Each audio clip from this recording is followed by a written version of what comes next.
Hey everyone, Ryan the DM here. I wanted to give a little introduction to this one-shot beforehand, now that Season 1 has concluded. This was originally released exclusively on the Patreon we no longer run, which had been up back in 2021. As we prepare for Season 2, we thought it'd be nice to release this for our whole audience to enjoy, and give you some insights into what was going on outside the party's purview during Season 1.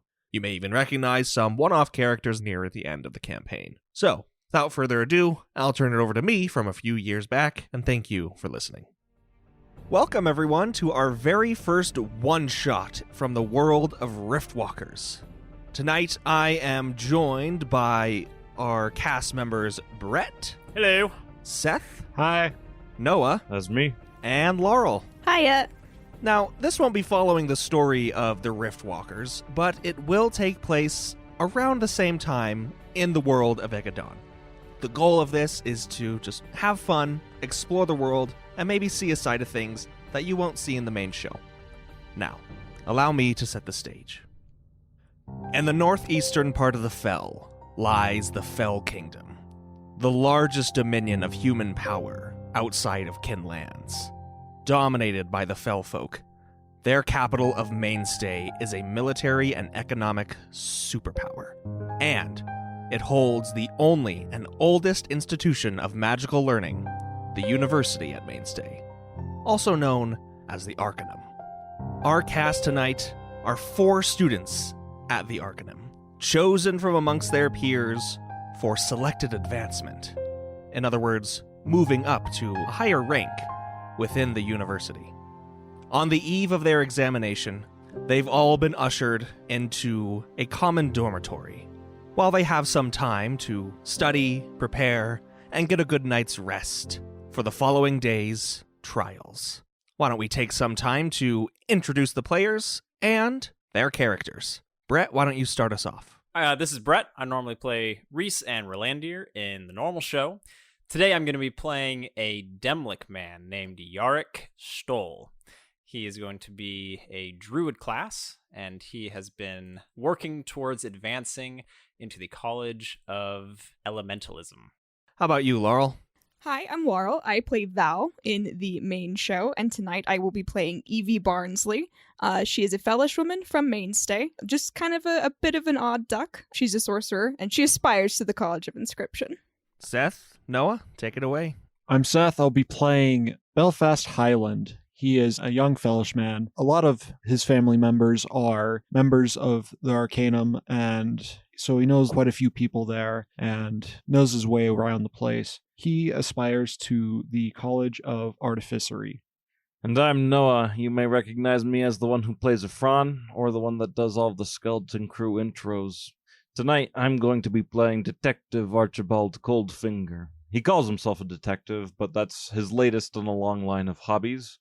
Coming from a very wealthy and influential Taelic family, Archibald discovered that he had some magical potential and was thus sent away to the University at Mainstay, where he could develop his gifts and pursue his path of becoming a magical detective. Now, as I said, the University at Mainstay, or the Arcaenum, is the oldest and only institution of magical learning in the human lands. It's separated into 5 different colleges. Students are expected to specialize into one of these colleges at some point during their academic career. The 5 colleges are Elementalism and Thaumaturgy, Imbuement and Artificery, Scrying, Inscription, and Incantation/Recantation. Tonight, as Archibald, Belfast, Yarrick, and Evie are ushered into this common dormitory, aspiring to one of these colleges for the next day's examinations, they have a moment to themselves in this quiet evening to ruminate, study, and rest before the following day's harrowing trials. Right now, you all are alone. The door to outside is unlocked, but it is unadvised to walk around unattended at these late times. It's approximately 10:30 p.m. Would we know exactly what we're being tested on? No. Though you are hopeful for certain colleges, you aspire to be in certain colleges, it's not guaranteed that the heads or masters of those colleges will administer a test to you. The selected advancement, I don't want to say it's random, because it's definitely not random. But the masters are unaware of perhaps your leanings outside of what you've exhibited academically. Walking into this room, getting ready to kind of settle in for the night, Yarick turns towards Archibald and says, Yarick. Nope, he does not say Yarick. Off to a Yarick. great start. Yarick would like to speak with you. Then he turns around. He says, Archibald, you seem rather on edge tonight. It's not normal of your appearance before a test. You're rather so smooth with these things. And what would give you the impression that I am on edge, as you say? Even tapping your foot, it's so loud I can hardly think. Yeah, perhaps I'm simply thinking of a song that I quite enjoy. It's called The Milkmaid's Daughter. Quite a lovely little ditty. Perhaps you've heard of it. I believe it is Lickish in origin. I believe not. Very well, but perhaps you are correct. I may now be a little bit on edge, but let's keep that one between you and me. What about yourself, Yarick? Do you feel perhaps a little tense? Unsure of what the day will bring tomorrow? One can never be too sure what tomorrow will bring. I've been used to that. I've come to peace with that.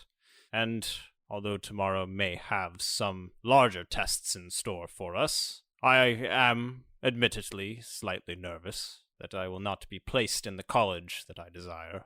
And remind me again, which college is that?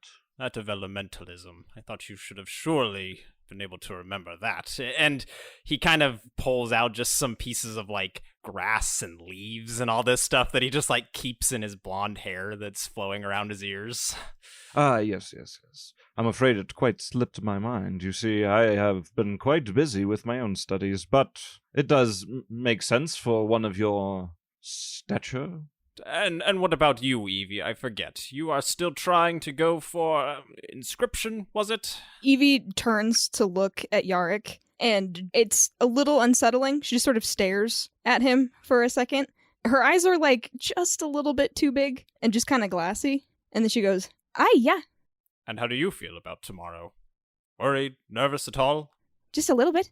Well, I think that you should hopefully have a better chance than any of us with the experience that you've had before coming to the college. Who knows what advantage that might give you? Well, I have sort of, looked into the void and seen the great experiences and truths of the world, so I would say that does lend me a decided advantage. As you keep reminding us, yes. Do you ever make tea out of the leaves in your hair? These would not be good to make tea from. They're actually somewhat poisonous. Oh, could I try? And Yarick slowly reaches up to his hair and pulls one of them out, and he kind of goes to hold it out, and then he pulls it back. I cannot in good consciousness give this to you, I'm sorry. Okay. And he just sets it down on like a table next to him. I see. The table is the fence. She will take the leaf from the table and put it in her pocket. At this point, the door opens, and Archibald turns to see the figure of Belfast standing there, and he says, Ah, Belfast, oh, thank goodness you've arrived. I'm drowning with these two. You see, one of them is trying to make tea using leaves from the other's hair. It's quite dreadful stuff. You're not drowning yet. Yeah, I see a problem. What are you all talking about? And besides your tea leaves? Well, I believe Evie just threatened me, said I wasn't drowning yet, which is quite macabre. It wasn't a threat, it was a statement of fact.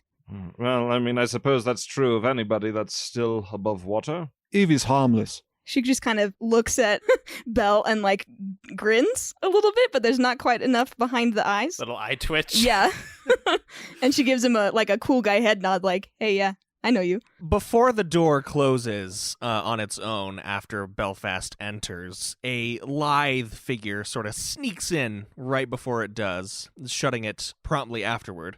This person has raven black shoulder-length hair, an ochre tint to their skin, and just these bright, bright green eyes, and a flashing smile. They stand at around 6 feet tall for a Talic person, but you recognize this individual as Othorapal, the head of the College of Incantation and Recantation. And as he strides into the room, a bit aloof, honestly, he's kind of the oddball out of the 5 heads. And he says, oh my, what have we here? You, with the leaves. At it again? And Evie. Always a pleasure. He looks to Belfast and Archibald and says, inseparable. As always, you two. I would have expected that you would have been placed into selected advancement at the same time, though no, this is then exactly as expected. Yes. And he strides over to the table, takes the leaf, and just crunches it into his mouth. As he's chewing, He starts choking. Boom. On the floor, convulsions. I was going to make tea. oh, Someone want to tell him that's poisonous, isn't it? It is, yes. now, you all, I've spoken with the other masters, and of course, we are greatly looking forward to putting you through the rigors tomorrow. However, I am quite disappointed to hear that none of you aspire to enter my college. Are none of you interested in the pure intent of this world? You are human, yes, but we can do so much more than you believe. Master Rapal, I am far more interested in what is already given to us on Egadon and what we can do with that to expound on its already great potential. That was a very big word. I'm very proud of you, Yark. And yes, elementalism is all good in that, but... And he kind of crunches down in his mouth on the leaf, and then he reaches a hand inside, and he, slithers out this goldfish, and he just tosses it at you. Ooh, can Evie catch it? Go for it. Yeah. Okay, I want to catch it. You snatch the goldfish out of the air, and it's just, wriggling in your... between your fingers. I show it to Archibald, and I say, this fish is drowning. Yes, I suppose that is one way of looking at it. Perhaps we ought to find him some water.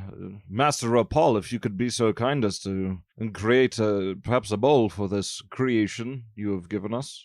Oh, no. That was a simple gesture, a simple, lesson for our friend here from the Demlik North of what is already around you. Please. I think you'll be able to fashion something as your own. You are in selected advancement, after all. You're quite gifted, you four. Toodaloo! And he just turns on his heel, and he goes right through the door without opening it. Can Not like that. there's a professor-shaped hole in it. Can Evie? What's it called? Is it called detachment? Yes. Okay. Can Evie detach and then shape water around our new goldfish friend? Yes. Absolutely. What does detachment look like? I guess for Evie, she can just kind of zone out. Hang on. It's pretty personal. It's just whatever is required to transition safely to that mental and physical state that's kind of outside your own self. Okay. Whether it's heavy breathing or meditation, concentration, or it could be something like a repeated distracting action. Okay. Evie kind of goes into a middle distance focus with her eyes, which is weird because her eyes are always very hyper focused on things. So she just kind of almost goes cross-eyed for a second and then draws the water out of a water skin that she keeps at her side and just makes an orb around the little goldfish and then sort of examines it for a bit and then looks at Yarrick and says, "Do you think we could make tea of this?" If I may, actually, Evie. And he reaches out his hand for it. I will pass him the orb of water. And Yarrick just stares at this goldfish and physically looking at it.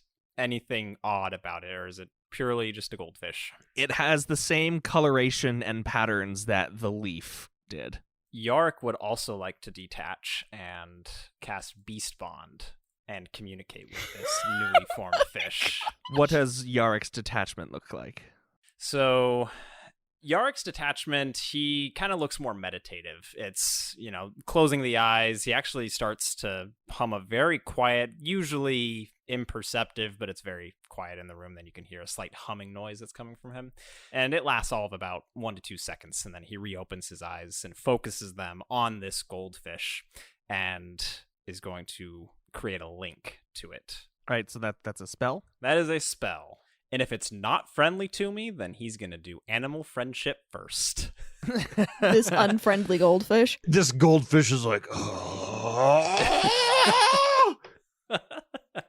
As you cast this, you are kind of bombarded with emotions of confusion and concepts of breathing and turning and seeing and looking. like the most basic things, because up until a second ago, this was a leaf, and it couldn't do those things. And so, being overwhelmed with these feelings and emotions coming from this newly formed fish, Yarick just sets the fish back down on the table next to him. It is unnatural. I don't like the concept of creating something out of something else that was not how it was originally. I understand it is available to us, but still. You know, the tea and everything else aside, Evie, it looks like your elementalism with water is turning out quite nice. Well, thank you. You don't want any tea? Fish tea? I can make fish tea right now. No, I prefer my family's brew. Oh. But to each their own. Do you have some? Like, on me? Yes, on you. Not particularly. I have some back in my room. Oh, well, that's too bad. She sort of like sits down very dejectedly. Belfast, Belfast, Belfast. How many times must I tell you? A gentleman always comes prepared. And Archibald reaches into his coat pocket and he pulls out a little pouch full of tea leaves. Now, would you like some, Evie? Evie is right in front of your face instantaneously, just like grabbing it out of Archibald's hands. Archibald, I told you to stop taking things out of our room. No, Belfast, please, please, please. Material things are just that, material things. It is of no consequence. I'll get you some more when we get back. Don't worry about it, all right? If I don't get it, you remind me, all right, Belfast? You do that for me? Yes, and Belfast just puts a hand to his head. Now, Evie, you are interested in the truths and the mysteries of the world beyond this one. Now, but I am interested in one particular mystery, and that is exactly how fast can you brew a cup of tea? Evie turns back around and is holding like a steaming cup of tea and just offers it to you, and then like takes it back and sips it and like considers the notes for a moment and then passes it again. You didn't put the fish in it, did ya? The fish is right there. You can see it with your own eyes, can you not? Did you want fish tea? She goes to like reach for the fish. No. It's quite all right. I just wanted to make sure there wasn't any funky business going on. As Archibald reaches for the dainty teacup, do a dexterity saving throw, please. Oh dear. In fact, everyone do dexterity saving throws. Okay. Yarick got 15. A respectable 14 from Evie. Starting out hot, 19. Archibald rolled a 16. Everyone is able to keep their footing as a massive quake rocks the university. It feels like the ground is about to splinter under your feet. You hear stone cracking and pulling at wooden beams and supports as dust and splinters rain down from the vaulted ceiling above you. You hear crashing. You hear crumbling and rumbling echo throughout the halls outside your dormitory as something enormous occurs not too far away. What the blazes is this? Did you spill the tea? Actually, despite all of that, I managed to keep every drop inside the cup. Are you all impressed yet? I'm very impressed, yes. Is the door still standing, or is it like ajar? No, it's closed and it's standing. Well, then I suppose that the time for idle chit-chat is over. I posit that we go investigate the source of this sound. All in favor? Evie raises her hand. Yeah, why not? Yes, might as well. All right, the vote is 4-0. We shall go and investigate. And Archibald picks up a smooth black wood cane that he keeps around with him. He doesn't use it to walk. He just kind of twirls it around and puts it on his shoulder and everything. And then he heads out the door. As the four of you step outside your dormitory, you look down a hallway on either side, so to the left and to the right. To the left is just rubble. A veritable cave-in, honestly, in this complex, as brick and stone and cement are just piled up above to where even the roof was that you see has collapsed.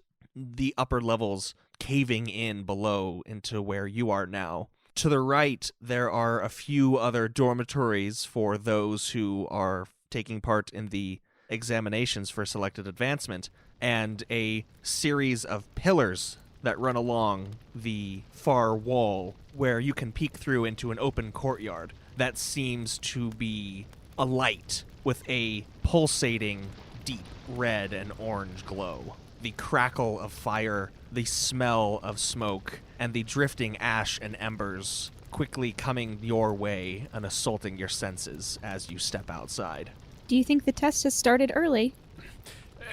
Bob, I do not know, but we need to get out of here. The dormitory door right next to yours opens, and a student walks out. He's kind of clutching his shoulder. He's only like 17 in age. You recognize him, most likely, as a Fellish boy who was also taking part in selected advancement, and his name is Eric. As he comes out, he looks at the four of you, and he's like, "Oh, what's going on now? There's another in here. I don't actually know his name, but he's mighty hurt." Okay. Look, I mean, can any of you do something about it? Look, I just like writing things. I'm shooting for inscription. I'm not set out for this.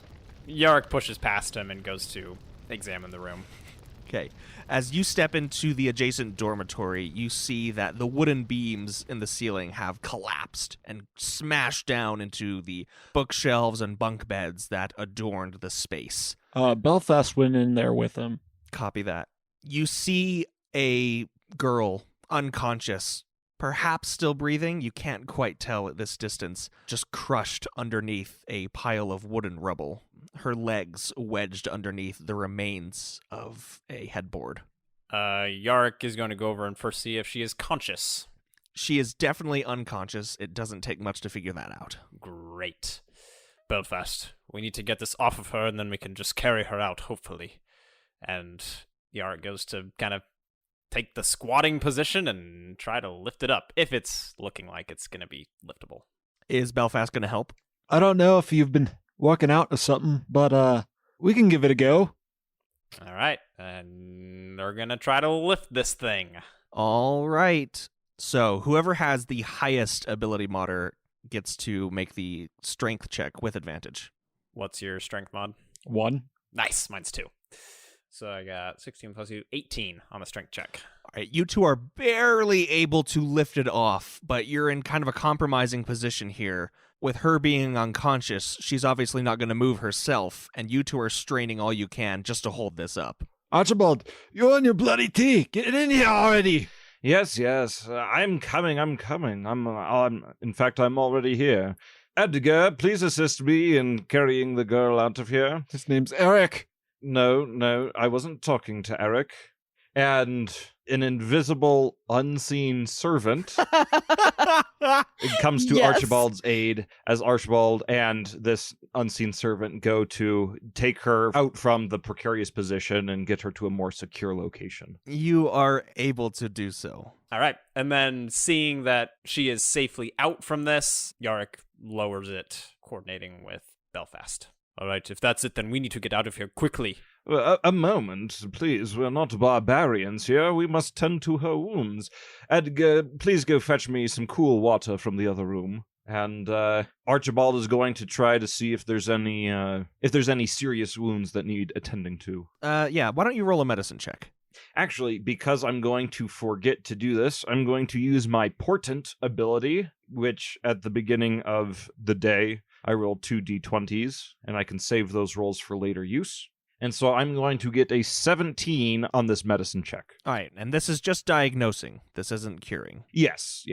So it's evident to you that her right leg has been crushed, probably around the knee and extending down into the calf. There seem to be some broken joints and bones. Archibald, you know what's up? Yes, it would appear that her leg is broken in quite a few places. Now, if I were more of a medicine man, I would like to fix it myself. However, frankly, I am not very confident in my ability to set a broken leg.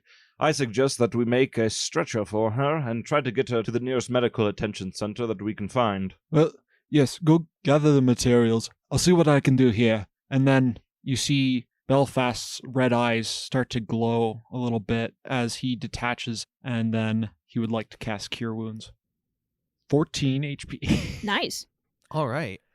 As you concentrate, you speak the words knit and heal and fuse, and underneath her skin, you can feel the bones being put back together as you clean this break to a point where it will definitely heal in a much nicer way down the road. We're going to flash outside real quick. Is Evie still standing with Eric sort of outside the dormitory, or did she come in with the others? Yeah, no, she has no interest in helping people. She's sort of like staring out that window at the fire, just very entranced. Yeah, Eric, too, is kind of looking down the hall, and he's like, well, I hope that doesn't spread here. Oh, it's fire. Fire spreads. Well, you're awfully optimistic. I'm a realist, dear. I'm going to go see if she needs any help. And Eric goes inside the dormitory. Can I grab his collar? Yeah, go for Okay, it. I stop him and I say, she'll be fine. All right, then. But what if there are others somewhere down the halls and... Well, I'm certain there are others. There was an earthquake of some great magnitude, and that is what happens when there are earthquakes of great magnitude. People get hurt. Others? Well, earthquakes, sure, but I didn't see. And then there is a deafening crack that echoes down this hall and barrels toward Evie and Eric as Eric's cranium bursts. Okay. And Evie is spattered with blood and bone and brain as his corpse then falls to your side, like kind of wriggling for a second. And Evie doesn't bat an eye. No, Evie sort of just watches this happen and then goes, see, hurt. Oh my god. and a down the hall psychopath. then Yeah. you see a flash of light, and there's another crack as the stone at your feet just explodes. And there's another crack and a flash of light and a phew that comes right past your ear. Okay, she's gonna go into the room and say, I'm being shot at in some fashion. What do you mean, shot at? I mean, Eric's head exploded because someone hit him with some sort of magical projectile. I didn't want my head to explode, so I came inside. Well, how are we supposed to get out then? Does Evie shut the door? Do I shut the door? Yeah, I'll close the door. You like put the latch just like real calmly over the lock. Actually, having probably seen a little bit of the scene happen outside as Evie was coming inside the door, Yarick, who had been trying to support in any way, like this girl's head who was on the ground while Belfast was healing her, actually like drops it without even thinking. And he just says, Eric, what happened out there? Evie, what is going on? I told you we were being hit by magical projectiles, and they missed when they shot me. And Yarick is gonna run to the door and position himself in front of it, trying to like brace it for whatever could be coming. We need to get out of here. This thing, whatever this is not just an earthquake. Someone's attacking the college. Oh. Oh? That's all you have to say? Oh, why can't you ever show any emotion? She just blinks at him. Archibald, who had been trying to tend to the wounded girl, upon receiving the news that a child's head just exploded, he froze up for a bit, and his hands were shaking slightly, and he doesn't say anything until a floating glass of cool water rests in front of him as Edgar has returned, and he very shakily looks up, takes the water, and begins gulping it down, and then he tries to calm himself. All right. All right, everyone. I'll give it to you straight. This is bad. Yes. We must get out of here. Yarick, please, yes. Do you have any suggestions? Belfast, you always seem like you know what to do. Either of you, or Evie, even. You'll even resort to asking Evie's advice. Belfast will speak up. As he's still tending to the girl, just kind of making sure everything's all right. And he was shocked a little bit at first to hear that Eric had just died, but he knew that somebody was in front of him and needed to take care of it. Belfast looks up at Yarick and says, "Hey, you want to be in elementalism and thaumaturgy, right?" Yes. Oh, good. We need you to make a hole out of here, through the wall. This is just like a stone-walled room, right? Yes. No windows, nothing, just the door. That's the only way out. Mm-hmm. I can help you do it, but just not quite as adept as you are. I don't know if he's all that adept at stone stuff. Yes, perhaps, but you're right, I will need your help for it. You see that slight crack in the wall right there, and he says, pointing to the side of the room where the initial tremor had caused some of the mortar between the stones to begin to crack. I think that if we focus our energy there, we can cause it to expand and hopefully lead somewhere else. So then, pointing at this wall and planting his feet firmly on the ground, he mutters a few words like shake and collapse, and a smaller crack, almost invisible, like it's not really there, shoots out from the ground underneath him, going towards this crack in the wall. And he's casting Earth Tremor, which normally affects people, but it does cause the ground around something to become difficult terrain, so he's trying to collapse some of those stones. Yarick, wait a moment. Let me try something. And then you see Belfast go over to the wall, and he touches it. He says, freeze. For all intents and purposes, this will be Ray of Frost. And as this blue-white light kind of streaks out and envelops this crack, you take a step back before Yarick then approaches the wall and causes this tremor to run through it. And with this flash-frozen stone, it crumbles to pieces in a slit that is just big enough for the least thin of you to slip through. So largest. It's at this moment, once you cause this commotion and the wall kind of crumbles down, that you hear a heavy banging at the door. Let's get out of here, quickly. I don't think we should get that. It could be helpful. It could also be the person who was shooting things at you and made Eric's head explode. We are leaving. And Yarick attempts to pick up this girl off the ground and slip through the hole. Probably just pick her up at this point. You are able to do that, but that will break your detachment. Okay. Did we say if, like, where we were staying was really high up off the ground, or...? No, this is like a huge mountainside complex. So there's not really a drop anywhere besides one, like the front face of it.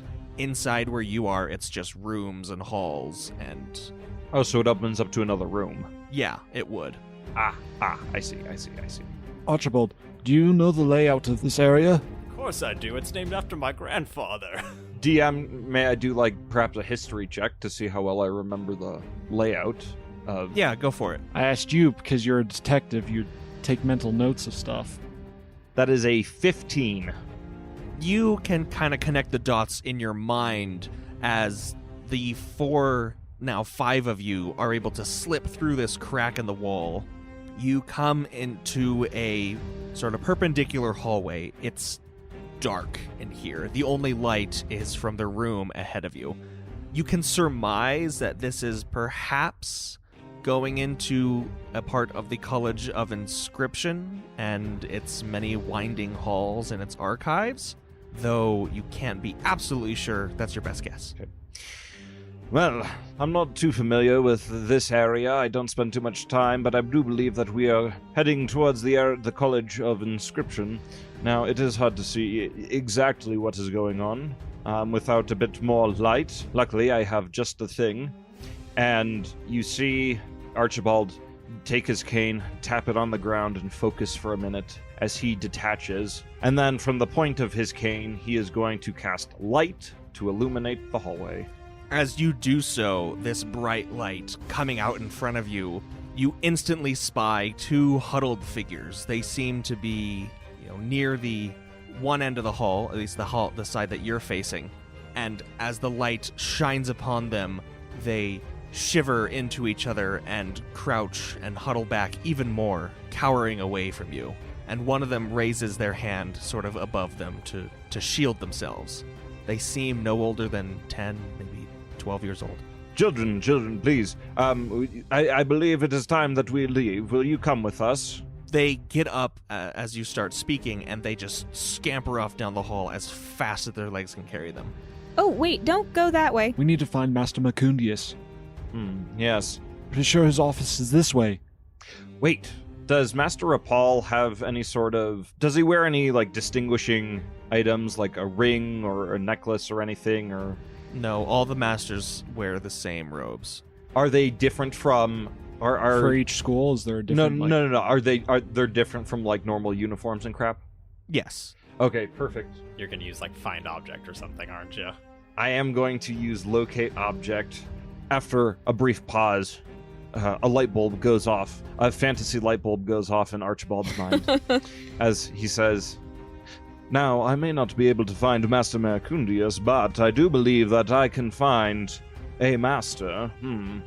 And he conjures in his mind the vivid robes of the masters that each of them wear, and he says aloud, "Locate."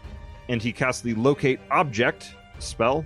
As you will this spell to be, wanting to locate the nearest master's robe, you're quite startled when that location comes back to you as just around the bend, down the hallway where the children ran, and coming closer to you. It would appear that actually one of the masters is coming towards us. We may wish to go and greet him. Quickly, this way. You like to show off, don't you? I try to be useful. Whether or not that makes me a show-off, well, I'll leave that for you to decide. Now, this way to the master. And he twirls his cane down the hallway where the children went. Evie takes this moment to wipe some viscera off of her face and will follow. Oh, jeez. As you all come to the corner, you are greeted with a light that is coming down the hall the opposite way. That light, however, reaches the corner first, and coming face to face with you, a mere 10-15 feet away as you skid to a stop, you see a group of 4 black-clad figures in chitinous armor. Between them, who they let fall to the ground, is Master Mercundius, a streak of blood running from his temple and onto the hard stone floor. Good work, show off.